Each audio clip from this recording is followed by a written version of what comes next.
नमस्कार दोस्तों अभी हमारे जो प्रसंग हैं पौराणिक आख्यान, अभी बहुत सारी चीज़ें नए ढंग से भी सामने आने लगी हैं और उनमें एक संदेश ज़रूर छिपा होता है।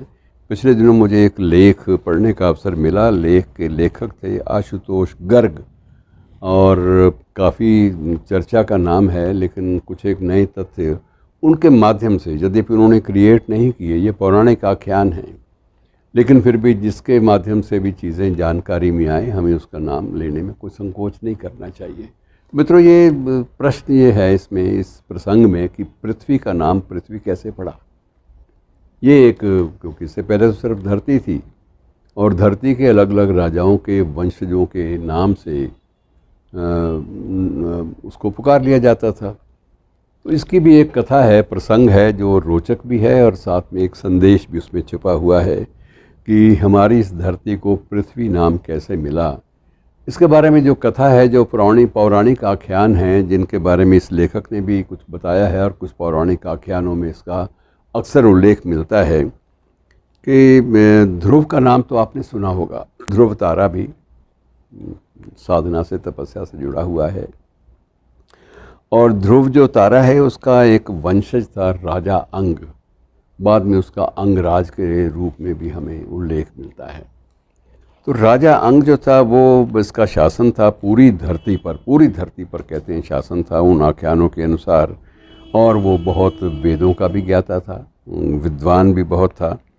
और उसका पुत्र जो है वो वेन नाम से पुत्र था उसका, जो बड़ा उद्दंड और अत्याचारी माना जाता था। तो एक प्रकांड विद्वान, वैदिक विद्वान, आध्यात्मिक प्रवृत्ति वाले राजा की संतान आगे गलत रास्ते चल पड़े, तो ये हो जाता है कई बार परिवारों में। अब उसमें आप जीन्स ढूंढते रहिए, ये आपका मामला है, लेकिन ये आख्यान है। उस आख्यान के अनुसार वो बड़ा बाकायदा वो अत्याचारी हो गया और उसने ऋषि मुनियों को बहुत सताना शुरू किया। और उसके बाद में ऋषि मुनियों ने बड़े उपाय भी किए, यज्ञ भी किए कि किसी तरह से ये शांत हो, इसकी जो भ्रष्ट बुद्धि है वो सीधे रास्ते पर आए, लेकिन नहीं आई। अब धीरे धीरे क्या हुआ कि समय के बदलने के साथ साथ वेन की मृत्यु भी हो गई, अत्याचारों के कारण भी हुई और उसके बहुत सारे शाप भी उसको मिले होंगे।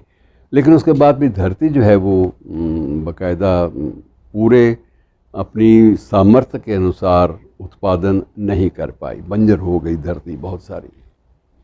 अब जो नया राजा उसका बना, बेन का बेटा, तो उसके सामने ये संकट आया कि देश में इतनी भूखमरी, ये क्या बात हुई, ये तो बड़ा चक्कर है, बहुत ज़्यादा है। ऋषि मुनियों से पूछा गया, बड़े उपाय भी कराए गए, लेकिन कोई प्रभाव नहीं हुआ। आखिर एक व्यक्ति ने बताया इसका कोई ना कोई ठोस कारण है, जो एकदम से भूमि, उपजाऊ भूमि जिसमें बहुत कुछ, सारी धरती के लोगों का पेट भरने के लिए बहुत कुछ था, अचानक ये कैसा हो गया, इसका भी देखभाल, इसकी पूरी जांच करनी चाहिए। अब उसको ये गुस्सा भी आया कि ये तो बड़ा गलत है। तो आख्यान के मुताबिक धरती ने गाय का रूप ले लिया और गाय के रूप में वो आगे आगे भागने लगी और पीछे पीछे वो महाराज जी भागने लगे उसको बिल्कुल छेदने के लिए।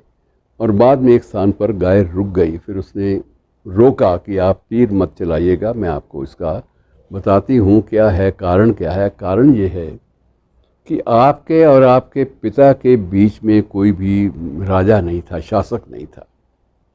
और ये प्रकृति का नियम है कि जहाँ किसी का शासन नहीं होता, जहाँ अराजकता हो जाती है, अराजकता के वक्त में धरती भी उत्पादन शक्ति, अपनी क्षमता घटा देती है या रोक देती है। तो ऐसी स्थिति में ये स्वाभाविक था कि वहाँ पर कुछ भी, किसी चीज़ का भी उत्पादन ना हो पाए और उस उत्पादन के ना होने से ये सारा संकट बड़ा है।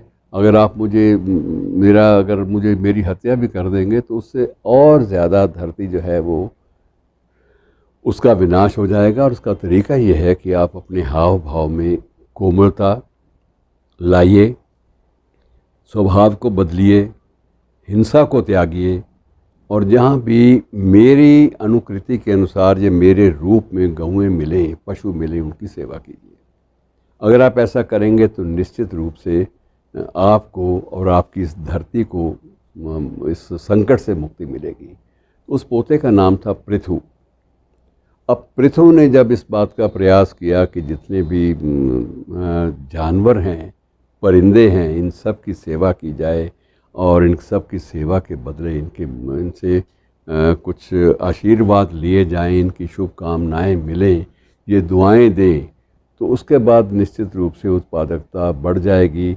और फिर उसके बाद ये हुआ कि जब इसने वन्य जीवों की सेवा करनी शुरू की, वन्य प्राणियों की, तो उस सेवा का फल ये निकला कि धरती फिर से लहलहाने लगी और उसके बाद इस धरती का नाम ही पृथ्वी पड़ गया, पृथ्वी के नाम से। मतलब एक रोचक प्रसंग है, इसे जान लेना चाहिए। और संदेश यही है कि जब भी अराजकता होगी तब ये संकट, भूख का और इन चीज़ों का संकट भी बढ़ेगा, उत्पादन कम हो जाएगा, उपज नहीं हो पाएगी, हरियाली समाप्त होने लगेगी। और जो ही करुणा का साम्राज्य सामने आएगा, जो ही कारुणिक दृष्टिकोण से कोई शासक अपनी प्रजा को या अपने क्षेत्र को सिंचित करने का प्रयास करेगा, तो निश्चित रूप से उसमें समृद्धि भी आएगी, सुख भी आएगा, उत्पादन भी बढ़ेगा और भूखमरी या भूख जो है उसका भी अंत होगा। शुक्रिया।